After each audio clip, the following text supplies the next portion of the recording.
नमस्कार, wide explorer में आपका स्वागत है। मैं हूं आपका होस्ट एमवीडी। इस वीडियो में मैं एक्सप्लोर करने जा रहा हूं रामेश्वरम। रामेश्वरम हिंदुओं का एक पवित्र तीर्थ है। यह तमिलनाडु के रामेश्वरम जिले में स्थित है और यह तीर्थ हिंदुओं के 4 धामों में से एक है। इसके अलावा यहाँ स्थापित शिवलिंग 12 द्वादश ज्योतिर्लिंगों में से एक माना जाता है। भारत के उत्तरकाशी की जो मान्यता है वही दक्षिण में रामेश्वरम की है। रामेश्वरम चेन्नई से लगभग 450 मील दक्षिण पूर्व में है। यह हिंद महासागर और बंगाल की खाड़ी से चारों ओर से घिरा हुआ एक सुंदर शंख आकार द्वीप है। बहुत पहले यह द्वीप भारत की मुख्य भूमि के साथ जुड़ा हुआ था, परंतु बाद में सागर की लहरों ने इसे मिलाने वाली कड़ी को काट डाला, जिससे यह चारों ओर पानी से घिरकर टापू बन गया। यहाँ भगवान राम ने लंका पर चढ़ाई करने से पूर्व पत्थरों के सेतु का निर्माण करवाया था, जिस पर चढ़कर वानर सेना लंका पहुंची और वह वहां विजय पाई। बाद में राम ने विभीषण के अनुरोध पर धनुषकोडी नामक स्थान पर यह सेतु को तोड़ दिया था। आज भी इस 30 मील लंबे आदि सेतु के अवशेष दिखाई देते हैं।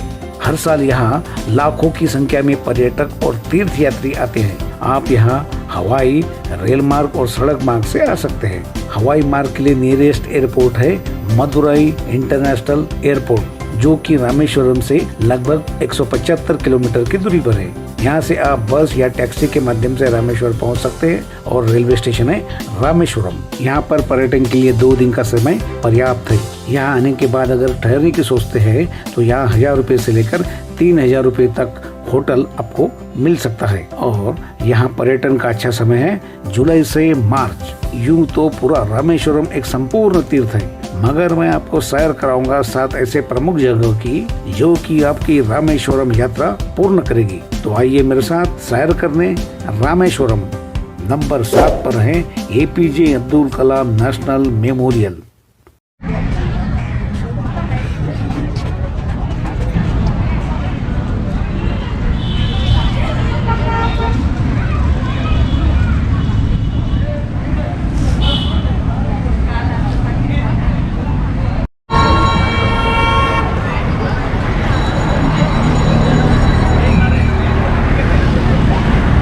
दोस्तों, ये है APJ Abdul Kalam national memorial Rameswaram.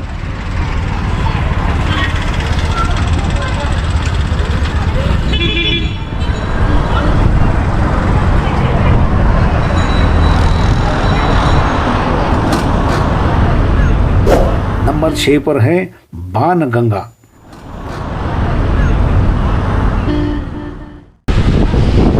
दोस्तों, मैं अभी खड़ा हूँ बाणगंगा परिसर में। बाणगंगा परिसर देखो, चारों ओर समुद्र, बीच में थोड़ा सा सेतु जैसा बना है और वहाँ तक अपन जा सकते हैं। और देखो, और यहाँ का पानी मीठा है। यहाँ का पानी थोड़ा सा दूर जाएंगे तो वहाँ का पानी खारा होता है, लेकिन यहाँ का पानी मीठा। तो इस जगह का ये विशेषता है। ये है बाणगंगा परिसर। ये इस तरह आप देख रहे हैं, दूर दूर तक समुद्र।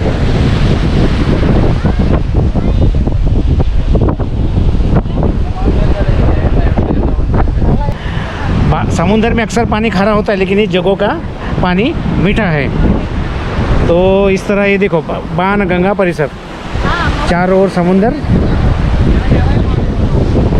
चारों ओर समुद्र।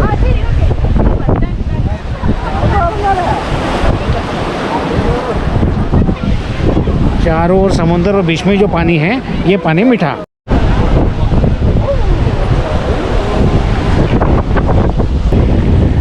पौराणिक मान्यता इस जगह की ये है कि यहाँ प्रभु श्री राम ने बाण छोड़ के समुद्र से पीने योग्य पानी निकाला था।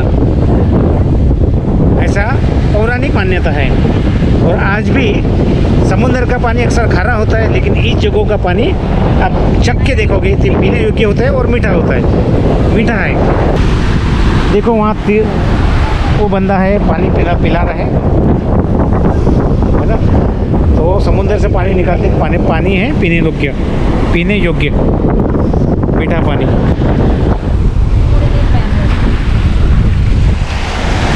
भाई ये तो है राम जी की लीला।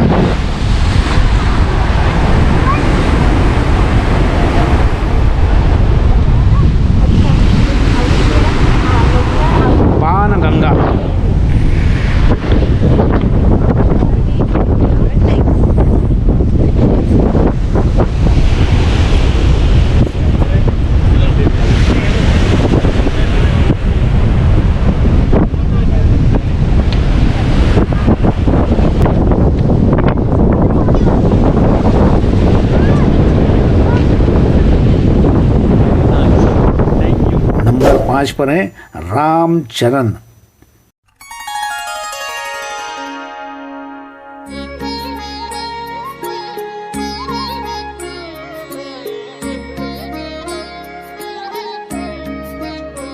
इस जगह की खासियत यह है कि जब हनुमान जी सीता मैया के खोज के लिए निकले थे तो ऐसे बोलते कि यहाँ से इसी जगह से छलांग लगाए थे श्रीलंका के लिए, फिर सीता मैया के खोज के लिए।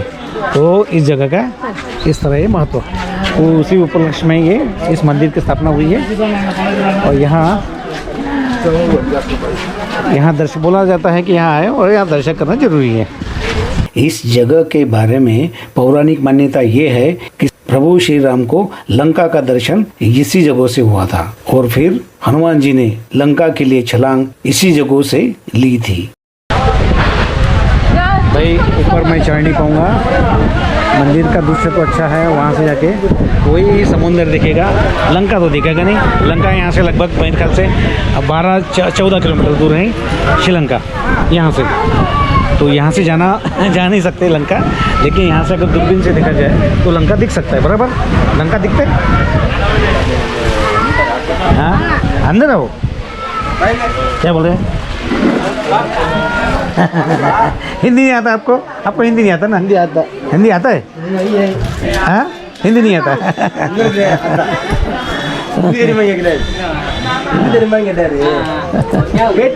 नहीं पूछ रहा हूँ मैं, हिंदी नहीं आता। हाँ कैमरा शूट कर रहे।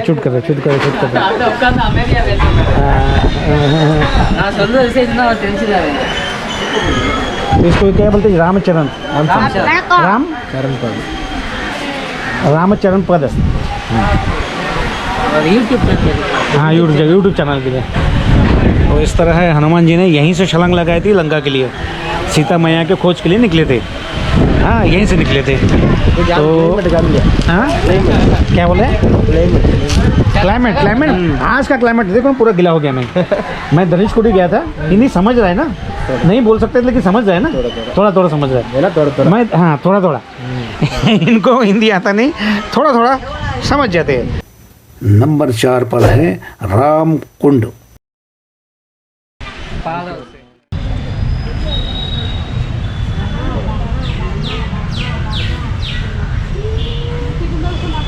दोस्तों मैं अभी बैठा हूँ राम कुंड के परिसर में। राम कुंड रामेश्वरम सामने है राम मंदिर के सामने है ये, उसके प्रवेश द्वार के सामने है राम कुंड। ये है राम,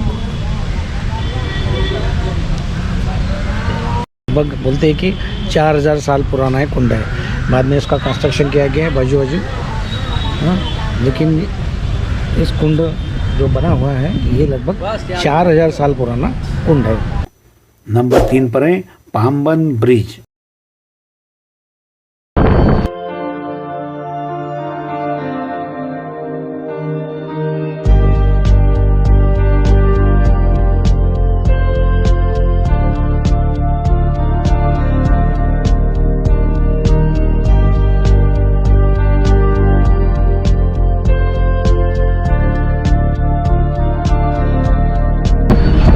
ब्रिज है वो बन के तैयार है, बस उद्घाटन की देरी है। उसके बाद में ट्रेन चालू हो जाएंगी रामेश्वरम तक।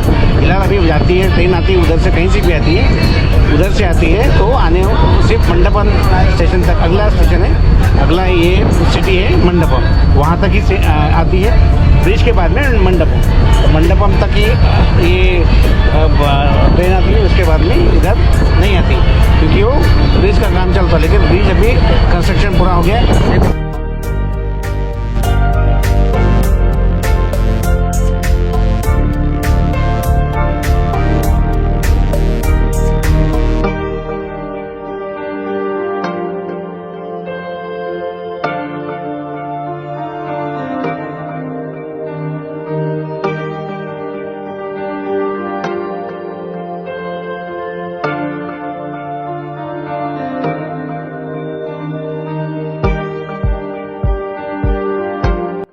इस ब्रिज की लंबाई है 2.5 किलोमीटर, 2.5 किलोमीटर।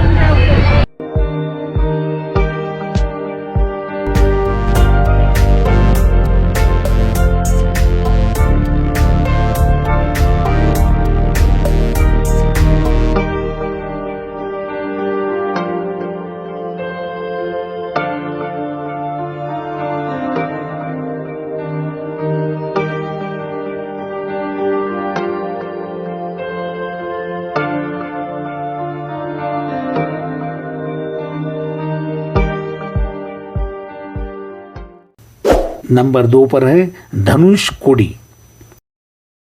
देखो बहुत सुंदर, बीच बीच में छोटी छोटी खाड़ी आ जाती है, पानी और जंगल, और क्लाइमेट बहुत सुंदर है। आज तो बिल्कुल मस्त ठंडी ठंडी हवा है, समुंदर। हाँ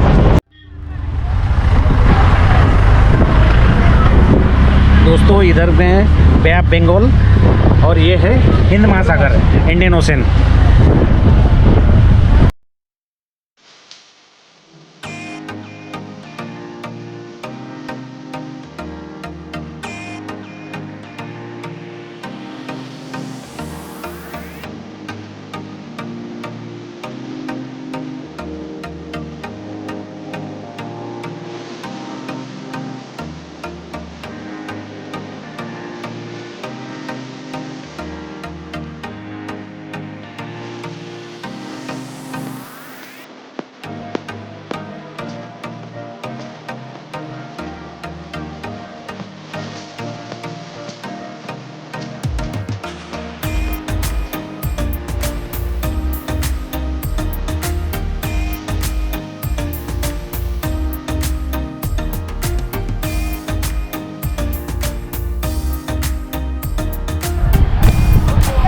समुद्र के किनारे ऐसे ही कुछ तो फ्रूट वूट मिलते हैं। ये आम है, ककड़ी है, पाइनएप्पल, वाटरमेलन है ना। तो ऐसा है ना, यहाँ बैठ कर कुछ तो खाना चाहिए भाई। यहाँ धनुषकोडी की विशेषता ये है कि ये बाजू में बे ऑफ बंगाल और ये इंडियन ओशन, हिंद महासागर और बंगाल का उपसागर, बंगाल का उपसागर ऐसे कुछ तो बोलते हैं ना हिंदी में मालूम नहीं, लेकिन ये बाजू में बे ऑफ बंगाल और ये इंडियन ओशन। तो इस तरह ये है और बहुत सुंदर लग रहा है गुरु। हाँ, ये अभी कुछ तो खाना चाहिए, यहाँ है तो चल दे दो। दोस्तों मैं भी धनुषकोडी तो उसके समुद्र किनारे हूँ। ये मेरे पीछे में है, ये है इंडियन ओशन, और ये उसके वो बाजू में है बे ऑफ बंगाल। दोनों के बीच में जो एरिया है ये बोलो, इसको बोलते हैं धनुषकोडी। यहाँ आने के बाद बहुत अच्छा ये मंजर देखने लायक होता है, बहुत अच्छा लग रहा है। आज बहुत हेवी बारिश हुई, बहुत बारिश हुई, हम तो पूरे भीग गए हैं। फिर भी चलो ठीक है, आधे रास्ते वो ऑटो वाला बोले कि अभी सामने जाए, नहीं बोला ये इतने दूर तो कहा है, तो धनुषकोडी तो जाएंगे। तो ये फिलहाल मैं हूँ अभी धनुषकोडी में बैठा हूँ, उसके समुद्र किनारे।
के लोग ही रह सकते हैं शाम के 6 बजे के बाद में, बाकी सबको बाहर निकाला जाता है, यहाँ कोई नहीं रहता।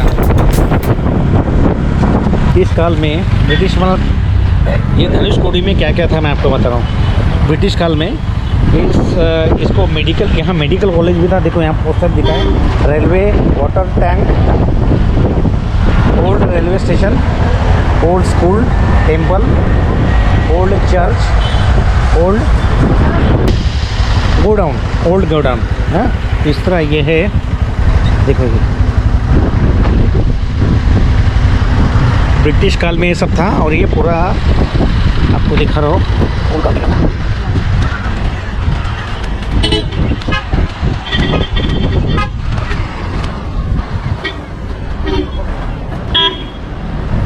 तो इस तरह इस जगह पे ये था चर्च,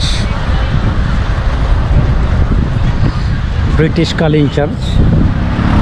वो जो पोस्टर में जो दिखाया गया है, जो पोस्टर में दिखाया है, तो उसी ये ब्रिटिश कालीन था। तो ब्रिटिश कालीन की व्यवस्था, ये चर्च, स्कूल, गोडाउन, टेम्पल, हाँ, तो इस तरह। फिलहाल ये अभी लोग आते हैं घूमने के लिए और सैर सपाटा करके नहीं वापस निकल जाते हैं। तो ये है धनुषकोडी। इस गांव का नाम है, एक्चुअली इस गांव का नाम है धनुषकोडी। ब्रिटिश काल में रेलवे स्टेशन, रेलवे यहाँ तक आता था। नंबर 1 पर है रामनाथ स्वामी मंदिर। दोस्तों मैं भी खड़ा हूँ रामेश्वरम मंदिर के सामने, है ना। यहाँ से ये जो वेस्ट टावर एंट्रेंस लिखा है, इसमें वेस्ट टावर एंट्रेंस, इससे मैं प्रवेश करूँगा। इसका सिस्टम कैसे है कि यहाँ पहले जाके समुद्र में जाके डुबकी लगाना पड़ता है। समुद्र में जाके डुबकी लगाओ, उसके बाद में यहाँ एंट्रेंस करो। और प्रवेश करते समय शरीर में मतलब जेंट्स के, हाँ, बनियान शर्ट कुछ नहीं चाहिए, हाँ, तो बनियान और शर्ट कुछ नहीं चाहिए। तो वैसे आपको दर्शन करना पड़ेगा। ये हरदम यहाँ का साउथ का सिस्टम है, मालूम नहीं क्यों। तो दोस्तों मैं भी खड़ा हूँ रामेश्वरम मंदिर के सामने है गर्भगृह। गर्भगृह में फोटोग्राफी अलाउ नहीं है। जहाँ तक ये जो परिसर है वहाँ तक मैं फोटोग्राफी कर सकूँगा। तो ये है उसका एंट्रेंस, वेस्टर्न टावर एंट्रेंस बोलते हैं इसको, है ना। तो सामने कैसे 22 कुंड है, 22 कुंड में स्नान करना पड़ता है, उसके बाद में दर्शन होते हैं, हाँ, भगवान का, श्री राम के दर्शन होते हैं। तो इस तरह ये है रामेश्वरम का मंदिर, हाँ। तो जहाँ तक अलाउ है वहाँ तक मैं फोटोग्राफी करूँगा। अब देखो जिस तरह, ये देखो एंट्रेंस, ये है एंट्रेंस, दोनों तरफ दुकानें, पूजा का सामान सब अवेलेबल है। और वहाँ तक उसके बाद में फोटोग्राफी अलाउ नहीं है। तो ये है फिलहाल इसका एंट्रेंस मंदिर। उसके बाद में आते हैं, ये जो एंट्रेंस के बाद में जैसे एंट्रेंस करते, गर्भगृह के पहले 22 कुंड आते, 22 कुंड में स्नान करना पड़ता है। और स्नान करने के बाद प्रवेश होता है दर्शन के लिए, गर्भगृह के लिए। तो ये है, देखो फिलहाल यहाँ तक ही, मेरे ख्याल से अंदर में अभी फोटोग्राफी अलाउ नहीं होगा। जहाँ तक है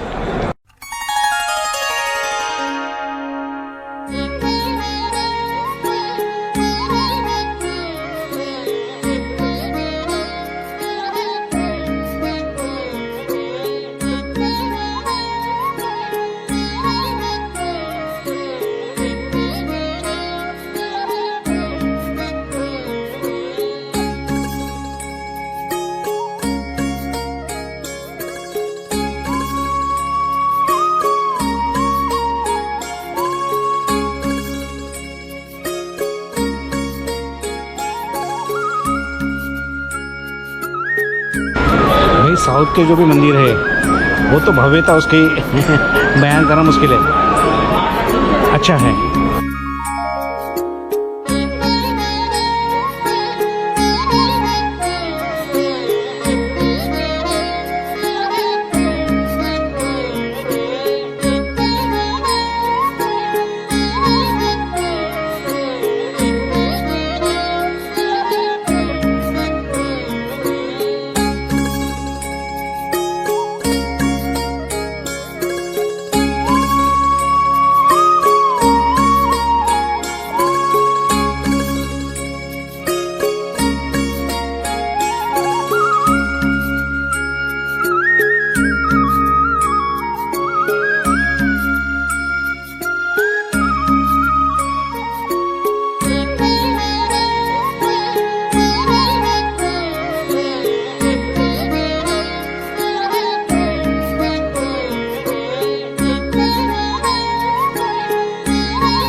दोस्तों ये सामने जो लाइन है इधर जाने के लिए ये डायरेक्ट लाइन है, फिजिकल हैंडीकैप लोगों के लिए वो अलाउ है, आप जाके डायरेक्ट दर्शन कर सकते हैं।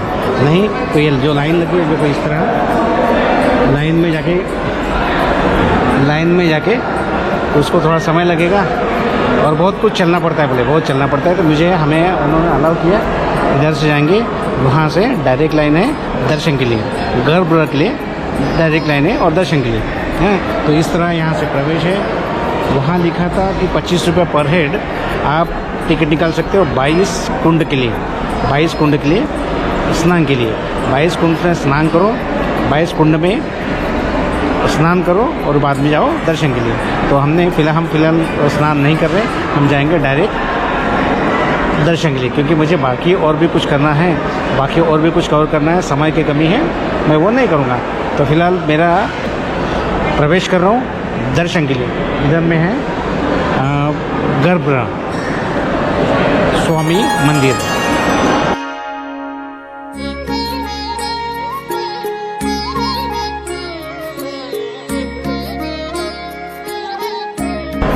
तो आइए मेरे साथ दर्शन के लिए। और दक्षिण में आए हैं तो ये मंदिर का जो डेकोरेशन होता है, मंदिर का जो कलाकृति होती है ना, लगभग सभी का सेम है। और लेकिन इतनी भव्यता तो सभी मंदिरों में होती है साउथ के।